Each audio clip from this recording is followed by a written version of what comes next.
પરેશભાઈ, આમાં તમે ખેડના માટે ને બધું શું કરો છો?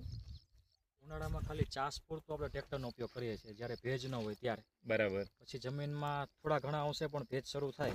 બરાબર. પછી આપણે જેને 2 બળદનું કામ આપતો છનેડો, તમારે તો સરસ છનેડો બનાવેલો છે. તો એ એક ચાસમાં ચાલતું જાય અને બધો જે પણ કામ એની પાસે લેવા હોય તે થઈ શકે છે. એટલે આમાં ટ્રેક્ટર ચાલ્યું નથી? ટ્રેક્ટર નથી ચાલ્યું. ખેડૂત મિત્રો જુઓ કે આ 5 ફૂટ ઉપર હાઈટ કપાસની આવી છે, બરાબર છે. અને આપણે કહીએ છીએ કે સુરેન્દ્રનગર જિલ્લાની અંદર 3 સિઝનમાં ખેડૂતો પલટી પ્લાવ મારે છે, જ્યારે આમાં બિલકુલ ટ્રેક્ટર નથી અને એક સનેડાથી આ ખેતરની અંદર ખેતી થઈ છે. સાહેબ, પ્લાવિંગમાં તો કહું ને 2013 ની અંદર છેલ્લી વખત જમીનને પલટી છે.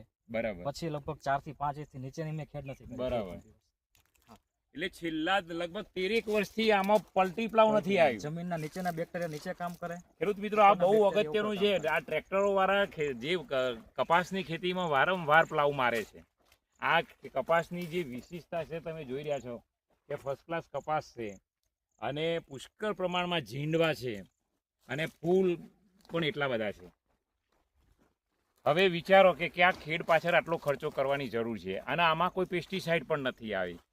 પ્રાકૃતિક એમે જીવામૃત વાપર્યું છે, 10 વર્ણની અર્ક વાપર્યો છે અને સનેડાથી ઓતર ખેડ થઈ છે. વાવણી બધી એ રીતે થઈ છે. ડીઝલનો ખર્ચ એકરે સાહેબ 80 થી 90 રૂપિયાનો છે.